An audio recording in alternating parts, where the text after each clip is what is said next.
Hola, yo soy Janet. Y yo, Alba. Y esto es Odisea Lingüística.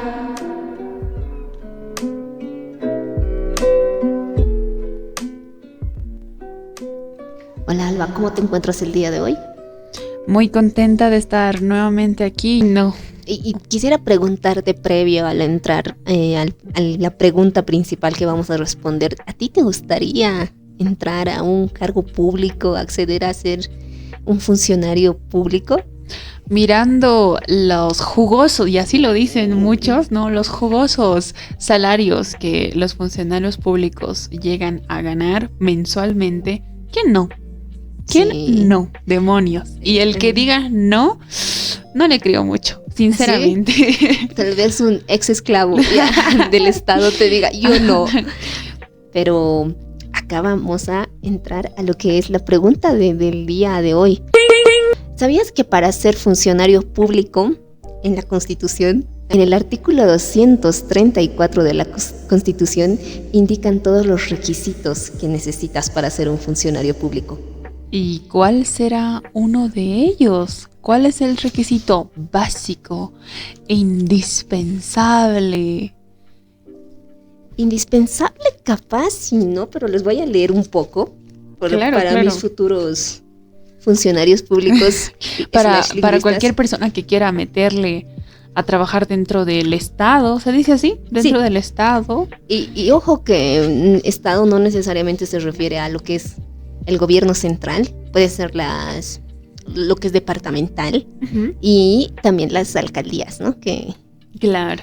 Que ahí también influye bastante. Y bueno, hoy vamos a tocar un tema muy interesante por la parte sobre todo lingüística, que ya se ha estado ejerciendo esta práctica como requisito para ejercer a un cargo público. Exactamente. ¿Y cuál es? Miren, leo. Para acceder al desempeño de funciones públicas se requiere 1. Contar con nacionalidad boliviana. De acuerdo, la tengo. La tienes. Vamos a hacer un checklist. Okay. Ser mayor de edad. Sí, soy. Haber cumplido con los deberes militares. Pero esto aplica solo para los varones. Para varones, ¿no?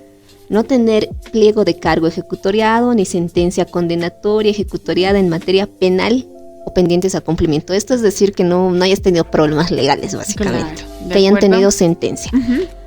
No estar comprendido en los casos de prohibición y de incompatibilidad establecidos con la Constitución. Este requisito puede ser abstracto, digamos, si ha sido parte de un golpe de Estado. Oh, de acuerdo. No podría ser. Decir, no tienes que probar que no eres parte de eso. De estar inscrito o inscrita en el padrón electoral. No, sí, todos, obligatoriamente, creo. Y acá el requisito número 7 y... escuchen todos. El más importante. Hablar al menos 2 idiomas oficiales del país. Sé español, Yanni. Y también sé inglés y francés, pero esos no son oficiales en Bolivia. ¿Cuáles son las lenguas oficiales en Bolivia? En el estado boliviano se hablan 36 lenguas y todas ellas son oficiales.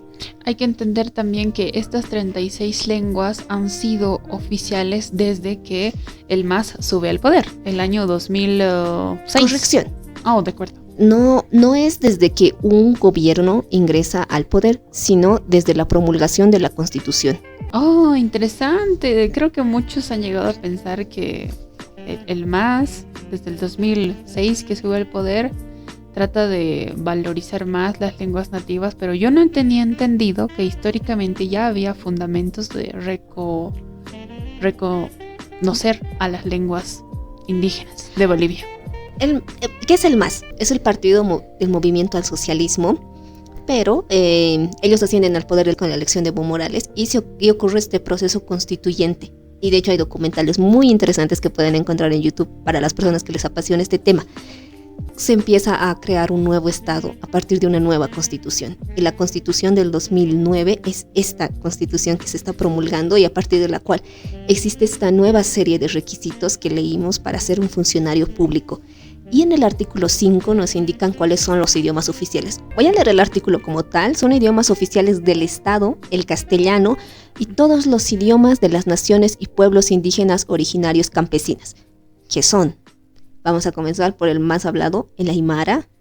Luego tenemos, en orden alfabético, aymara, aranona, bauré, besiro, canichama, cabibeño, cayubaba, chaboco, chimán, eseja, guaraní, guarazué, guarayo o guarayu también está, y tonama, leco, y así 36 idiomas.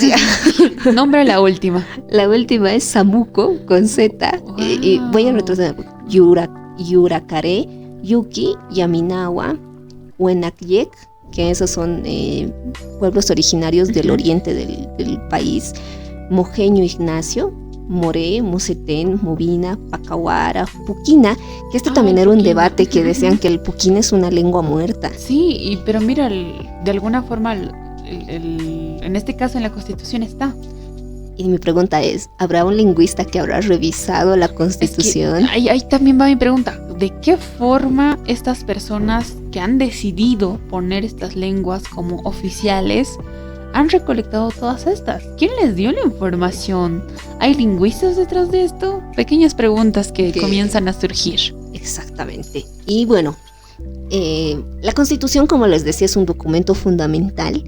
Y aquí vamos a entrar un poco de cómo se hace presencia en esto de las lenguas indígenas. Y justo cuando teníamos la discusión para planear este episodio, Alma me mencionó 3 principios. Alba, ¿los recuerdas? Ah, sí. Tenemos entendido que ya hay 36 lenguas oficiales. Uh-huh. Pero hay algo. Yo y Jane vivimos aquí en la ciudad de La Paz. Y estamos en un momento muy importante políticamente, donde cada vez vamos escuchando una presencia fuerte de la parte de la cosmovisión aymara a través de la lengua. Claro, porque también estamos localizadas en esta región, que es en la parte occidental de Bolivia.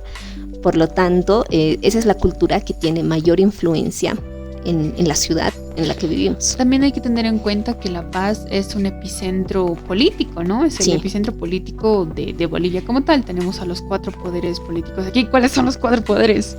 El legislativo, el ejecutivo, el judicial y el otro, si no me equivoco, electoral.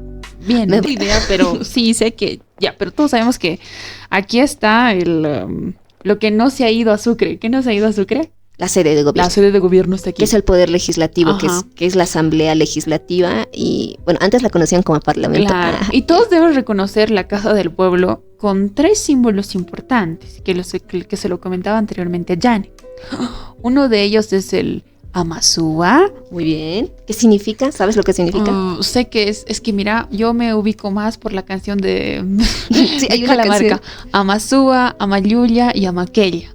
Uh-huh. Me acuerdo que era no robes, no seas flojo y... ¡Ay, ya me olvidé! Pero ¿sabes qué? Tú dame la información. Ok, bueno, Amaquella, que significa no seas flojo. Uh-huh. Amayuya, que significa no seas mentiroso. Y Amazúa, no seas ladrón.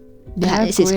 Y esos son los 3 principales, ¿verdad? Que se encuentran en la Casa del Pueblo. Y están en la Constitución. Ah, mira. Están en el artículo 8, en el capítulo de principios y valores. Entonces, de acuerdo a todo esto, sabes que yo entiendo que hay, lo puedo decir así, esta es una conversación funable, ¿por qué no?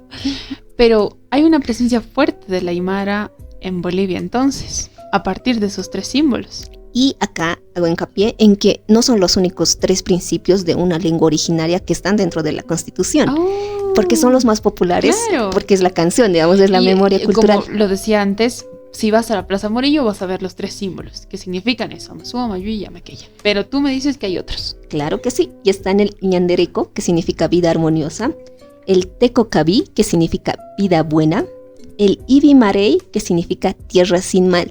Y estos 3 principios son de la lengua guaraní.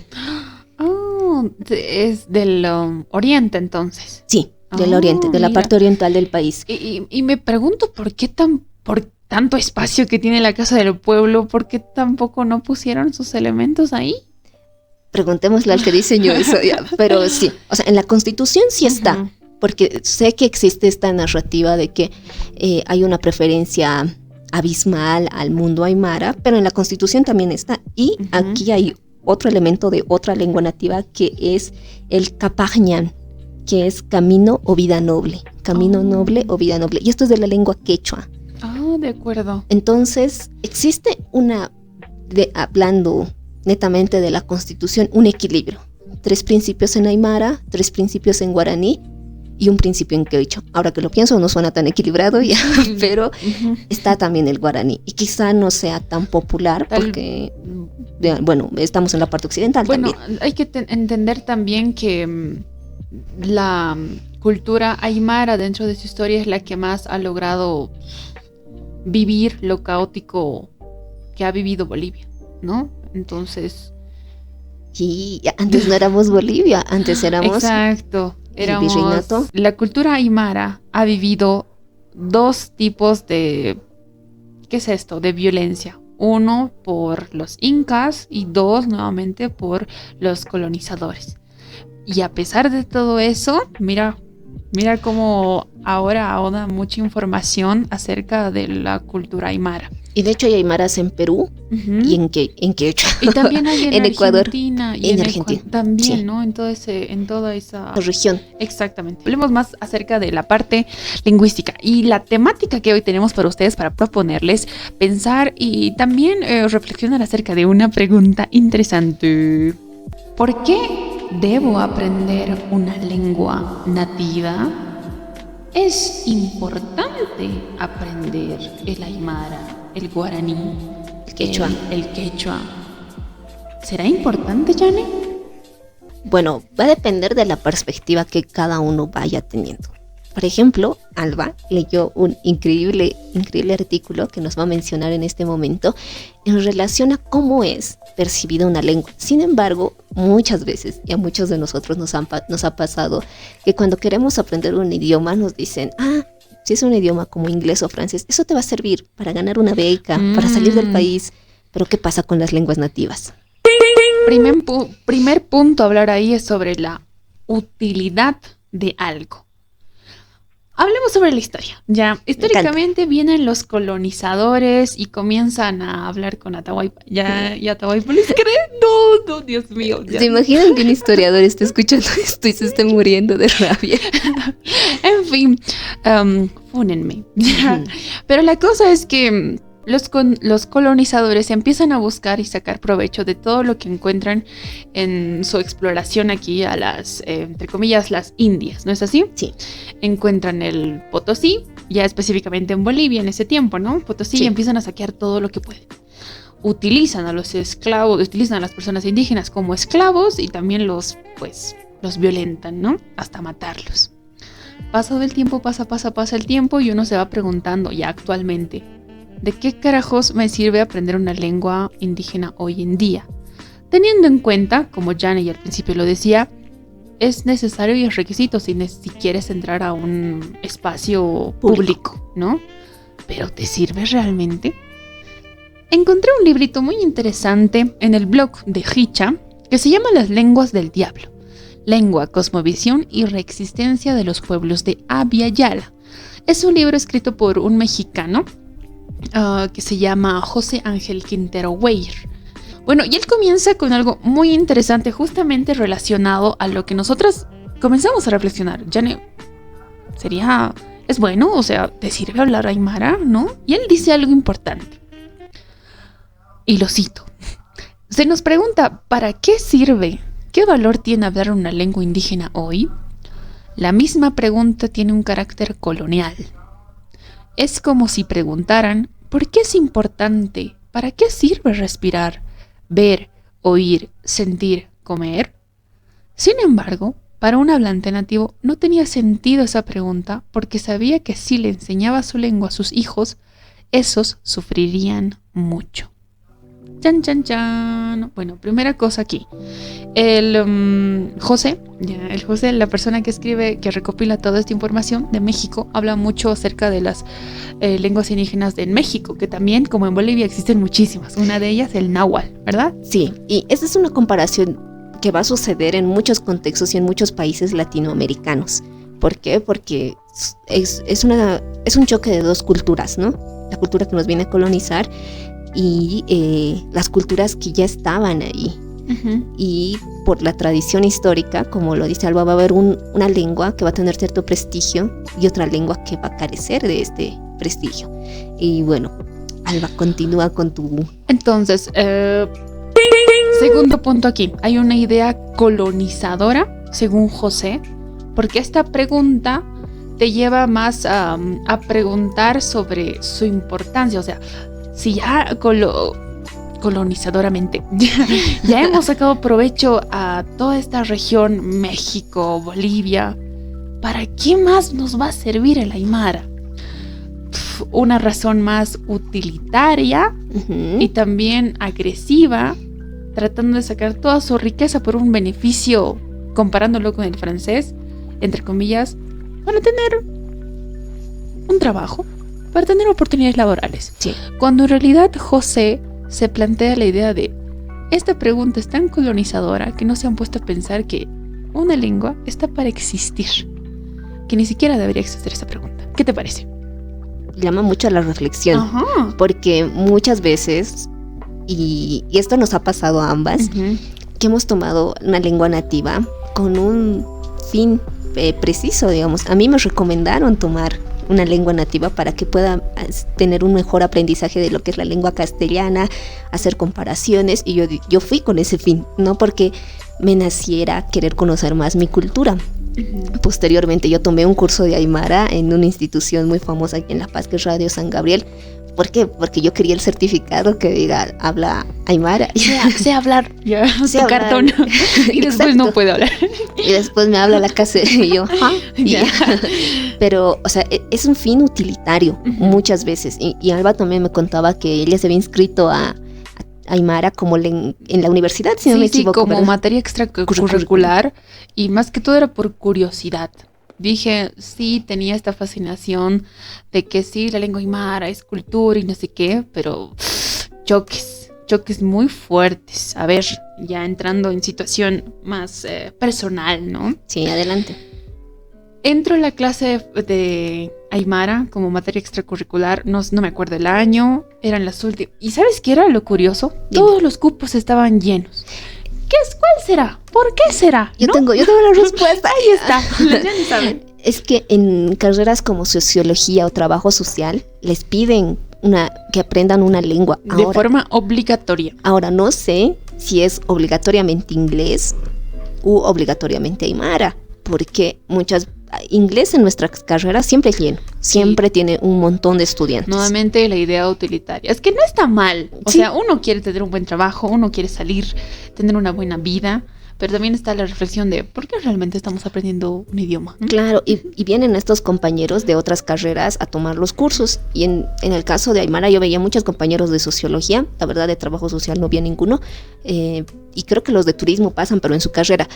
Y ahí yo veía, a mí me sorprendió igual, mi curso estaba lleno. Yo dije, Aymara, pero ¿quién aprende Aymara? Cuando me doy cuenta, mucha gente estaba ahí y bueno, lo malo en mi situación era que era en pleno COVID, no había clases presenciales, todo era Meet y lo hacía mucho más tedioso porque no había cercanía Claro. física. Y yo que tanto quiero eso, ¿no? Entonces, entro a la clase Meet, tarará, muchos alumnos, eran como 100 alumnos, no te miento. En la clase no me Es que acuerdo en la el nombre. pandemia los cursos Todos estaban que aprovecharon, explotaban. Todos aprovecharon. Sí. En fin, me apunto a las clases y dije, ya, va a estar cool. Me compro un librito por ahí, por allá. Y mi mamá tenía también un librito de Aymara, no sé qué. Y empiezo. No entendía un carajo. Es Qué que no. horrible. Así se deben sentir los que aprenden francés por primera vez y tienen contacto con el idioma ahí en el aula. Horrible, horrible. Y eso que sí quería. La experiencia, ¿no? No estamos hablando de la lengua, sino de la situación en la que Alba se sentía en ese momento. A ver, les voy a explicar algo bien interesante. Hasta donde yo pude comprender, la lengua aymara es una lengua aglutinante, al Muy igual bien. que el chino, El japonés. el japonés y el chino también. Sí, A ver. estás en lo correcto. Entonces, aglutinante, ¿qué significa? Que va sumando sufijos a fijos, ¿no? Los sufijos son como que la partecita que va al final de la palabra. Ujú, exacto. Niña, ya A es un sufijo. Niño también es un sufijo. La O digo, ¿no? De género en este caso. Pero es como el japonés, totalmente, ¿no? Número 1, choque total. No entendía, como te decía, nada. Situación número 2 y muy importante. La gramática no estaba estandarizada hasta ese momento. ¿A qué me refiero? El licenciado tenía su propio libro, ¿ya? Esta es la gramática y esto... La de Saya, ¿no? Yo también supe que Saya en Aymara es sí, ¿no? ¿Ve? Sí. Sí, dije, sí, está bien, ya. Pero por cuestiones de la vida tuve que abandonar esa clase, ¿ya? Por trabajo, no sé. Número 3, era sobre todo por aburrimiento. Me aburrían las clases, eran demasiado pesadas. La explicación del licenciado para mí era muy tedioso y yo que soy TDA, lo siento, me aburrí, me salí, no pude. ¿Cuál ha sido tu historia con el Aymara, querida? Yo igual tomé un curso, igual que ya me pareció aburrido y influye mucho el docente, muchísimo, de cómo enseñan, y gran parte de los docentes tienen métodos muy antiguos. Y eso es lo que te puede llegar a desmotivar en algún punto. Y ahí coincido con Alba. Que el ejemplo de Saya, que significa sí, y Hisa, que también significa sí. Yo cuando entré a la universidad, yo sabía que Saya era sí, y me dice mi docente es Hisa. También se usa el Saya, pero él usaba Hisa todo el tiempo. A partir de eso yo digo, esto va a ser un problema. Y sí resulta, porque hay muchas veces compañeros que sí tienen el Aymara como lengua 1 o lengua 2, lo hablan, pero tienen que hacer modificaciones. ¿Por qué tienen que adaptarse a qué criterio? Al criterio del docente. Y a partir de eso se puede generar una experiencia no tan grata y muchas personas lo dejan. En mi caso yo no podía dejarlo, porque yo había seleccionado ese idioma para llegar a cursar en todo lo largo de la carrera. Pero ¿qué sucede con las personas que aprenden en un instituto en unas 2 semanas el Aymara? ¿Aprenderán algo realmente? ¿Se puede aprender un idioma en tan poco tiempo para comenzar? Yo digo que juega esta idea de solo presentar el cartón como requisito, y he conocido personas, me atrevo a decir que dentro de mi familia, para entrar a un trabajo público han comprado el cartón sin tener que pasar las clases. Y es también estos institutos, ¿no? Que te dicen, aprende Aymara, entre muchas comillas, o aprende tal idioma en 2 semanas. Y todos sabemos puedes estar en clase, puedes pasar las 2 horas, puedes estar atenta a las 2 horas, pero no vas a aprender un idioma en 2 semanas. Ningún idioma. O sea, por más técnicas modernas que tenga, no se va a tener también conocimiento total de una lengua. También me pregunto cuál será el nivel que te piden para entrar a trabajar a un trabajo público. Porque yo sí creo que es posible aprender un idioma en 2 semanas, pero ya preguntarnos, ¿no? ¿A qué nivel? Ni siquiera un A1, a un pre-A1, que es de niños, que solo vas a aprender el abecedario. That's it. Nada más. Pero eso es, o sea, ese tipo de calidad quieres para alguien que entre a un trabajo público. Y también la funcionalidad. Exacto. ¿Cuántas veces vas a usar genuinamente y ahí la va lengua? La pregunta, ¿no? Tanto se motiva que aprendas el Aymara para que entres a un trabajo y al final no lo utilices. Volviendo a este señor que era el José, dice, ¿no? Todos dicen, es importante aprender lenguas nativas, porque una lengua es una cultura, totalmente. Pero es una respuesta muy general. Y aquí el Quinteros, el José de México, dice, ¿no? No es un asunto de importancia, es un asunto de vida, equilibrio, de salud, de respetar la diversidad de formas de nombrar y relacionarse con el mundo, que son nombradas en las distintas lenguas indígenas. Sería la muerte a la humanidad ser monoculturales. Hablar las diversas lenguas del país posibilita un abanico de formas de pensamiento, formas de vivir, opiniones alternativas a la homogeneización de vida única. Y bueno, acá quisiera aportar con este dato, que es del libro de Remedios Los Alvarado, un instrumento político de Condepa. Y bueno, este libro básicamente trata de narrar la historia de Remedios Loza y cómo empieza a incursionar en los medios de comunicación y luego en la política. Esto sucede en 1960. Quizá muchos de ustedes no lo conocían. El compadre Palenque, junto con Murillo y Pepe Murillo, me refiero a él.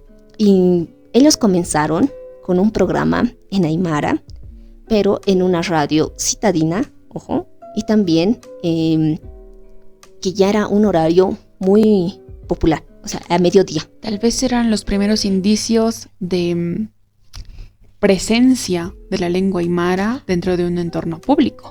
Un entorno urbano, porque porque existían los programas radiales donde solamente se hablaba en aymara, pero era tipo 5 de la mañana aproximadamente, y después, digamos, prendías la radio a las 9 y ya era como el noticiero con el castellano, exacto. Wow. Y bueno, voy a leer un fragmentito que dice: seríamos objeto de duras y ácidas críticas por el hecho de usar términos tan familiares como compadre, comadre, o expresiones en idioma aymara como yocaya, que significa joven, y milla, que significa muchacha joven, o chiti, compadre, que sería pequeño compadre.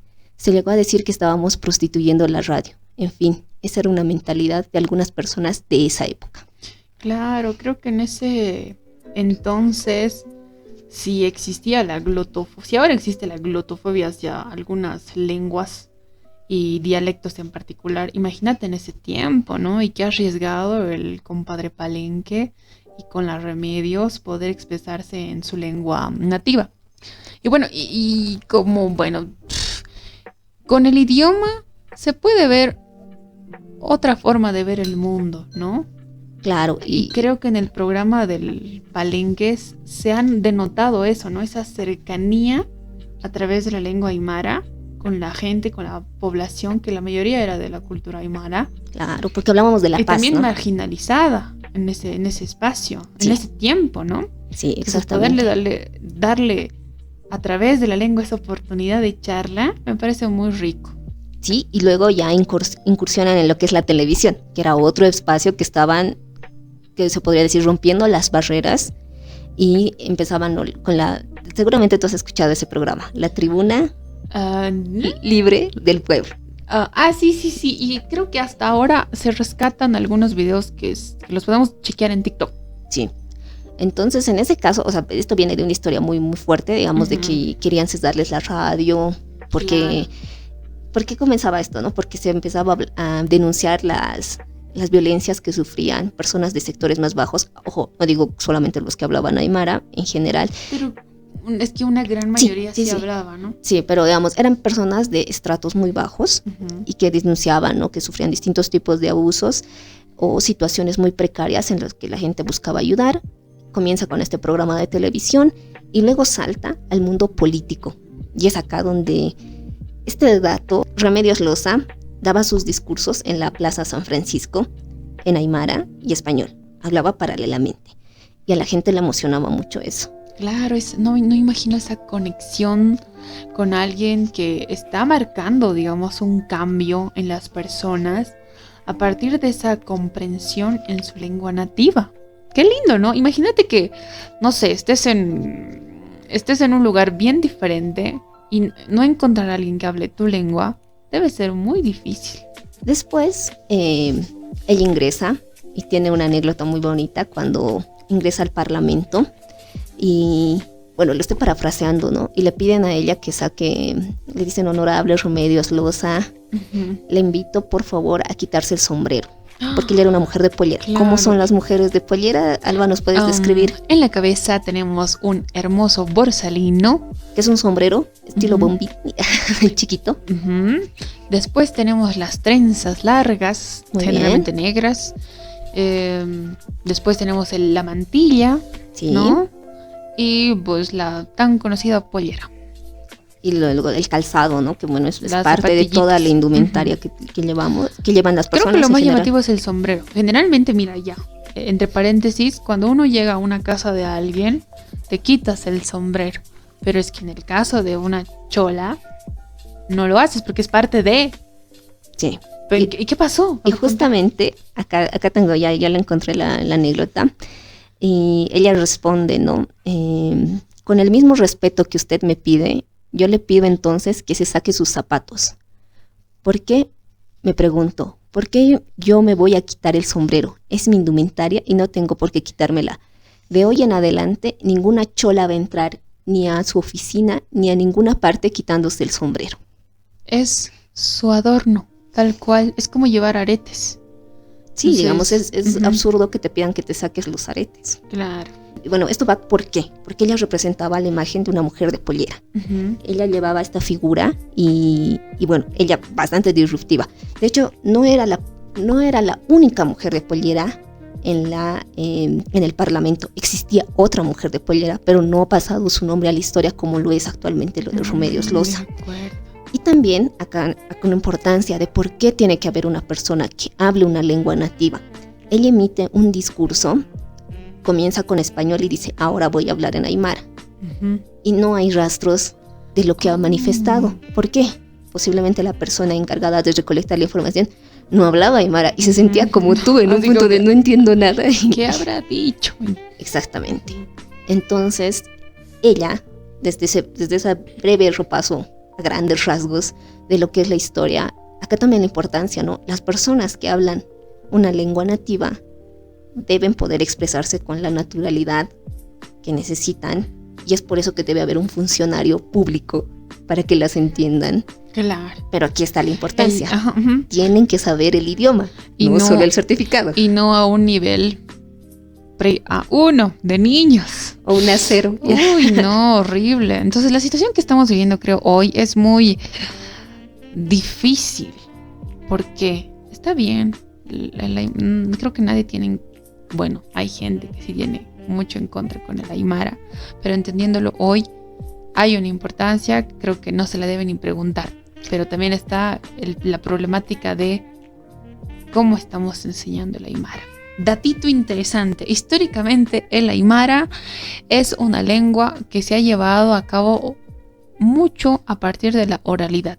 No hay rastros ni vestigios de cómo ha sido su escritura históricamente. Hay algunas personas que piensan que son los quipus, pero que es una forma completamente diferente, que son los ataditos y también la grafología que existe en los monolitos, pero bueno, no es algo que está probado 100%. Claro, entonces ahí va el trabajo del lingüista también. Ha habido recolecciones generalmente de extranjeros que han ido recoleccionando diferentes cosas, así como para, ya, esta puede ser, ¿no? Pero ha sido recientemente que han tratado de recoleccionar la parte fonológica de las personas y cómo hablan, ¿no? Y a partir de eso ya construir cómo es que dicen. Datito. Ya. Sí, y acá, ¿no? Esto también quisiera mencionarlo, que muchas personas asocian este movimiento de promover las lenguas originarias a un partido político de color azul dentro de Bolivia. ¿Quién será? Yeah. Pero como podemos ver, existen personajes que desde hace mucho antes han tratado de romper esas barreras desde el espacio que tenían. Desde la radio, televisión y luego en el ámbito político. Y mira que me parece muy interesante que una mujer haya sido la persona que haya roto con esta imagen, porque digamos, hay muchas personas que cultura aymara la asocian a una mujer de pollera y el sombrero, que también la indumentaria no es netamente andina, ¿no? Fue un método de imposición cuando se intentó la rebelión de Túpac Katari. Usaban otro tipo de indumentarias y fue una forma de castigar y quitarle identidad. La historiadora Sayuri Loza, que la pueden conocer, compartió gran parte de cómo era esto de la indumentaria, porque le interesa mucho esto lo de la moda y la historia, que es una forma también interesante de ver cómo la gente ha adaptado. ¿Quiénes imponen a quién? Los colonizadores imponían a las indígenas a usar la vestimenta. Era un castigo. Ya. Les quitaron su identidad a partir de la vestimenta. De acuerdo. Pero las mujeres aymaras especialmente a su favor. Sí. Se implementó. Por ejemplo, la mantilla es de la región de España y la pollera de la misma forma. Si van a ver la vestimenta de las regiones de pueblos españoles, se asemeja mucho. Y tú dices, wow, así se parece. Y eso está también es una investigación antropológica. Pero igual me parece divertido porque este juego, esta dinámica de, ¿sabes qué? Lo que tú me has impuesto a mí, yo lo voy a agarrar y va a ser mío ahora, en forma de... Sí, a eso voy. Abrazo esto y es una forma de venganza. ¿Sabes qué? El diablo yo lo voy a usar mejor que tú. Y sí, porque la vestimenta no es nada barata. Dios mío.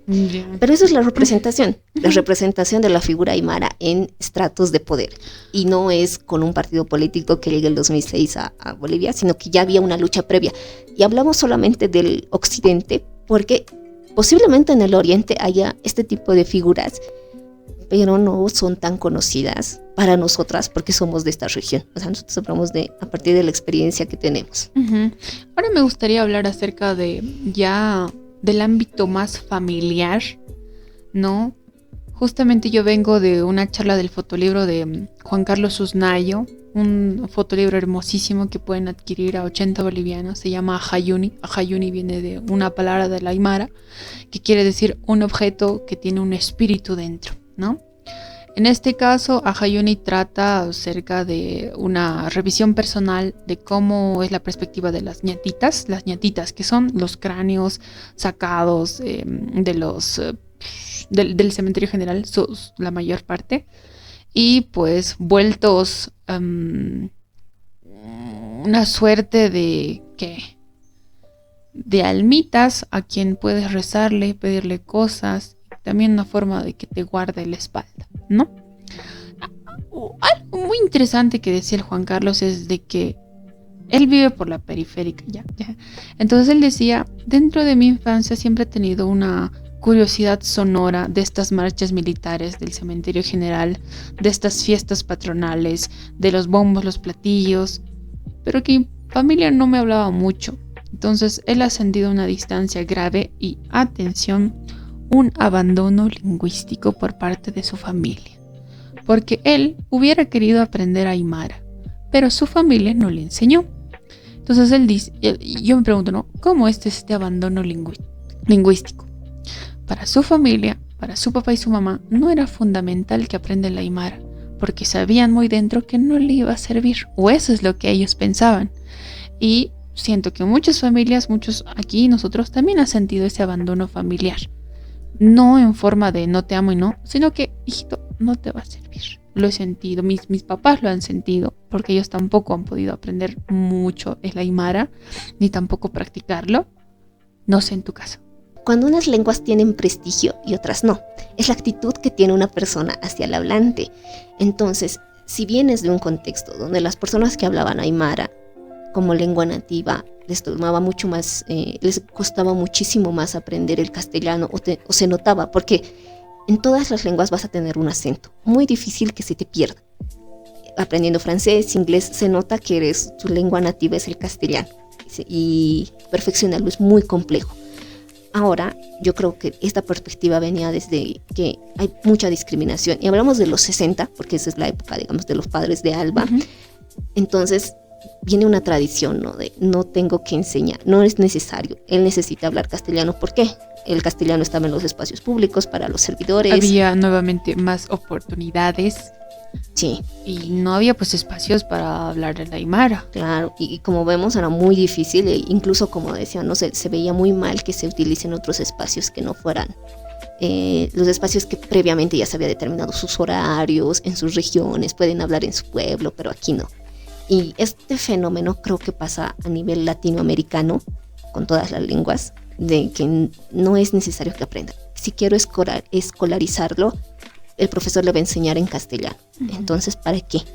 Más bien le hablaré en castellano y que él o ella aprenda todo lo que es este idioma. Y bueno, y ahí como que hay el abandono lingüístico que tú mencionabas. Sí, o sea, este concepto de abandono lingüístico familiar me parece muy importante, y también lo pongo en la mesa como una idea de investigación, porque creo que son muchas las familias que han perdido esa conexión con la cosmovisión aymara por una imposición de ese momento, ¿no? También se ha notado en la pérdida de los apellidos aymara. Un claro ejemplo, a mi papá. Sí. Mi papá, su papá de mi papá ya apellida Ortiz. Su abuelo. Mi abuelo, que nunca conoceré. Y mi abuela apellida Mamani. Entonces mi papá se llama Pedro Ortiz Mamani. Pero en su juventud, era obligatorio. Bueno, ahora también es obligatorio ir al cuartel. Sí, el servicio militar que leíamos. El servicio militar, pero antes era el cuartel, sí o sí. Sí. Entonces, mi papá tenía que ir ahí de forma obligatoria a la edad de los 18 años. Se inscribe y le dicen que no. ¿Por qué? Nuevamente, glotofobia. ¿Qué es la glotofobia? La fobia es la discriminación lingüística hacia una lengua. En este caso, hacia el apellido materno de mi abuela, Hilda Mamani. ¿Eso no sería discriminación? Porque la glotofobia es hacia la lengua. ¿Sería discriminación de la lengua igual? ¿O no? Sería un acto glotofóbico. ¿Tu papá hablaba aymara? Hablaba. ¿Y porque hablaba aymara no lo aceptaron? No, hablaba por su apellido sobre todo. Discriminación. Bueno. Pero viene con un antecedente, ¿no? Que pertenecía a una región. Claro. Entonces, sobre todo era por este hecho más de su apellido. Entonces, él lo que hace de forma natural en ese tiempo, como muchos hombres, tienen que cambiar su apellido. En mi caso, mi papá lo cambia a Macnan y de esa forma pudo ingresar al colegio militar, lo que también le pudo dar espacio para poder estudiar una carrera. Y es así como la historia también, el colonialismo ha borrado una gran parte histórica antecedente de la cultura aymara.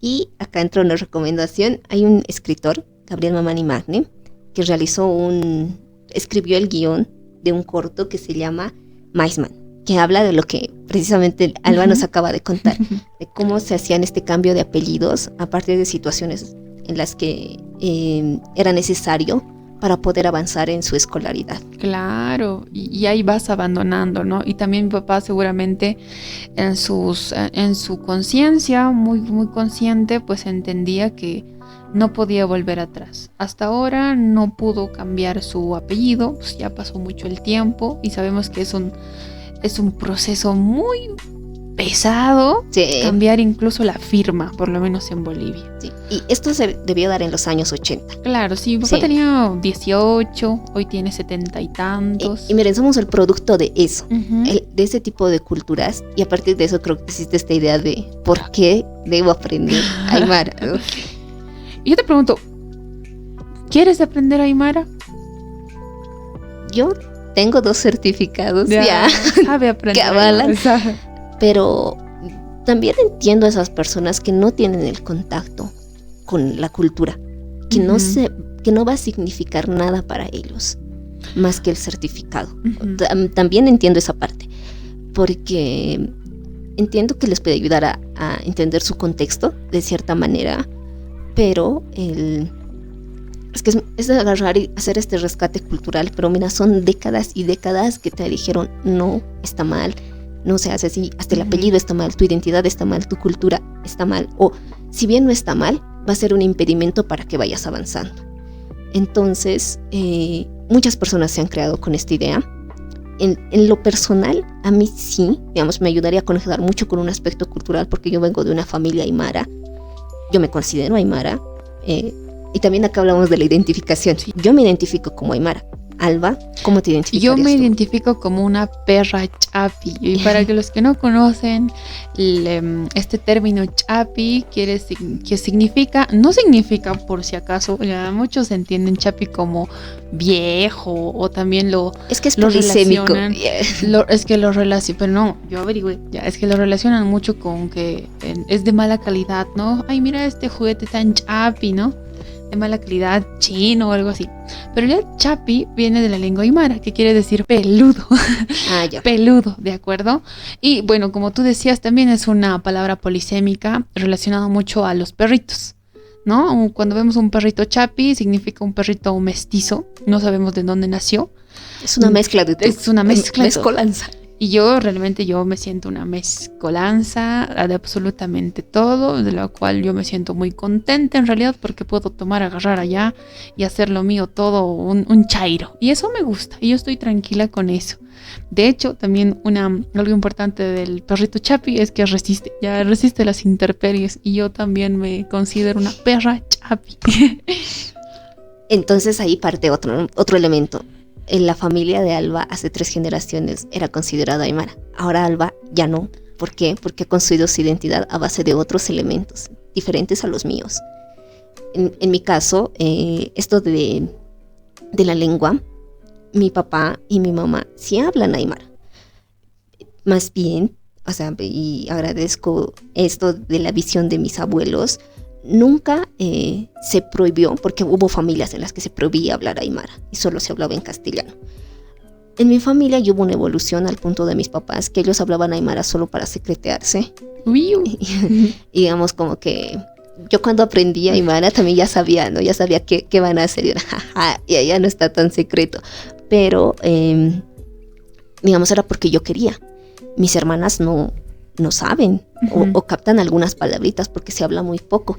Y acá hay un artículo de Alison Spedding. Dijo que existe un fenómeno en cuanto a estas personas que tienen el contacto con el aymara, que dejan de hablarlo en su juventud y ya cuando están envejeciendo van otra vez adoptando esta lengua. Como que retornan, sí. Dios mío. Lo vi en un par de personas que, digamos, hablaban castellano y a medida que van envejeciendo ya se piensa el aymara la lengua con la que más se comunica entre ellos, ¿no? Y desde mi perspectiva creo que es una forma de abrazar su cultura que han abandonado o han dejado de lado por muchos años. Bueno, y haciéndome la pregunta a mí misma sobre yo quiero aprender aymara, lo relaciono mucho y nuevamente con este fotolibro de Usnayo, donde también estaba acompañado de un gran antropólogo que se llamaba Johnny, no me acuerdo su nombre, pero él decía, ¿no? Cómo actualmente hay diversas maneras para poder conectar con la cosmovisión andina que nos rodea y que totalmente es ancestro de lo que somos, ¿no?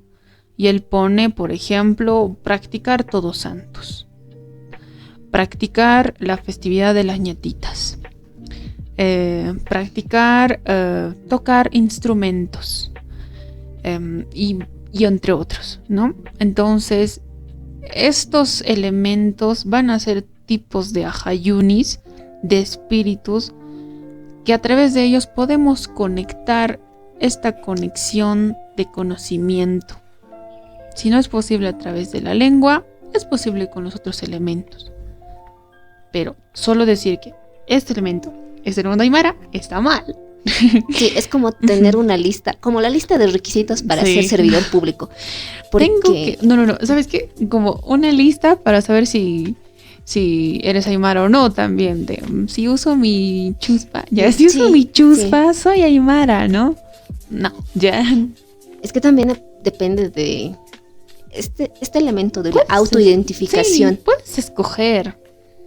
Tú capaz y hablas aymara y no has nacido de una familia aymara y tú dices mis principios son totalmente ajenos a esto. Y tú dices yo no soy aymara, no te identificas como tal.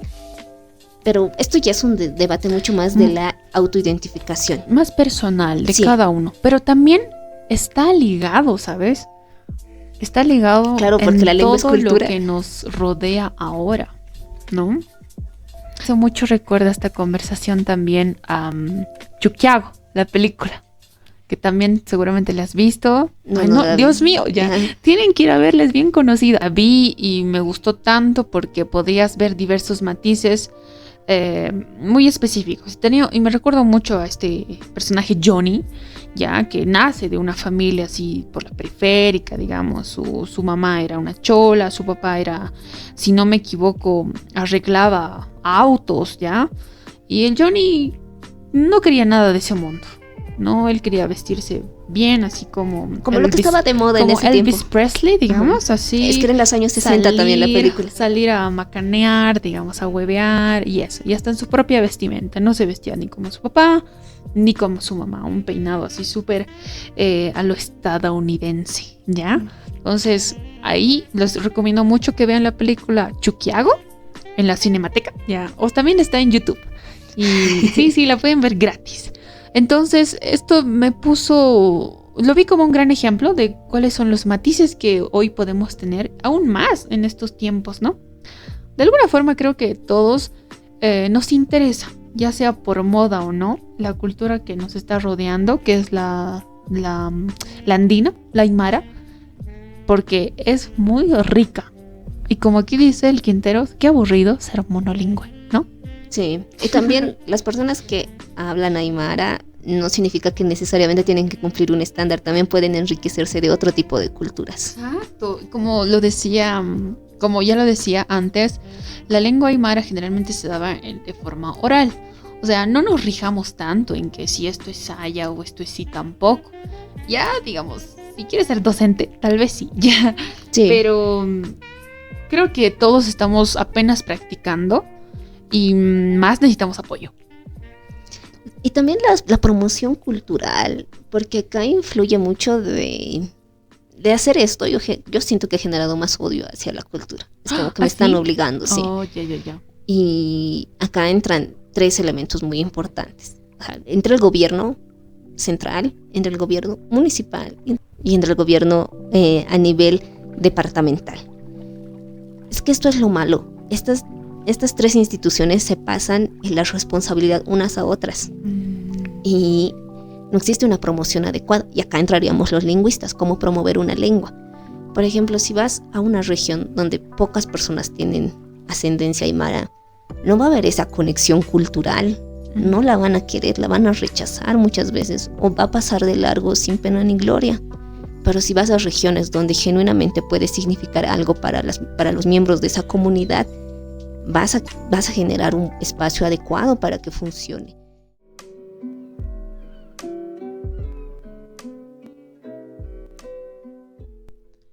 ¿Por qué aprender una lengua indígena?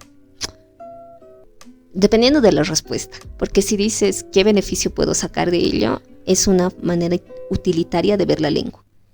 Pero si dices, quiero conectar con mis ancestros, quiero comunicarme con mi mamá, que qué lindo podría ser ver su perspectiva en aymara, ¿no? O con mis abuelos, pero depende mucho de la respuesta. Ahora y también si quieres ser parte del si quieres ser servidor público. Ahí ya. Ahí sí, súper. Ahí tengo que tener el certificado. Creo que esa es la diferencia, ¿no? Tengo que tener el certificado o genuinamente quiero aprender la lengua. Pero también quisiera dejar como una brecha también para pensar que es importante, sí, pero tampoco es la única forma para poder conectarnos con el mundo. Con una cultura. Con una cultura, ahí está. Hay diferentes prácticas que podemos hacer para que una cultura viva y florezca. Claro, y va a ser muy importante la lengua como tal, porque lengua es cultura. Todas las culturas tienen una lengua y tienen prácticas culturales. Uh-huh. Desde Todos Santos, que también hay una historia interesante. Esta celebración se hacía antes sacando a los muertos del lugar donde eran enterrados. Uh-huh. Pero viene la iglesia y clasifica este tipo de prácticas como bárbaras. Y son brujos. Les dicen que están enalteciendo a lo que sería el diablo. Exactamente. Hacen estas prácticas de sacar a los muertos de sus nichos. Bueno, en ese tiempo tenían otra forma de enterrarlos. Y luego ya le hacen una fusión. Y ya empiezan a introducir símbolos como la corona, la escalera, que no eran propios de la práctica anterior. Pero ahora se han sumado y todas las personas aportan ese tipo de símbolos a su mesa, ¿no? Y es una fusión. La cultura aymara no va a ser la que fue antes de que llegaran las personas que los colonizaron, pero adquiere nuevas formas y va evolucionando y es parte de una cultura, ¿no? La cultura no es estática, está en constante movimiento y cambio. Y de esta forma cerramos una conversación más. Bueno, no, abrimos el espacio para la discusión, para los podcast escuchas, para quien piense en la lengua aymara. Es el último episodio. ¿Cuántos vamos? 20. Sí. 20 episodios. Agradecemos mucho a todas las personas que han formado parte de aceptar las entrevistas. Nos hemos reunido en casas. Tanto la casa de Alba como la mía ha funcionado de estudio para los invitados. Hemos ido a espacios como la Alianza Francesa, que nos han permitido usar ese espacito para hacer nuestro episodio. Y luego también entrevistas en otros lugares. Y a todas las personas que nos han escuchado, muchas gracias. Yo fui Alba. Yo Janet. Y esto fue Odisea Lingüística. mística.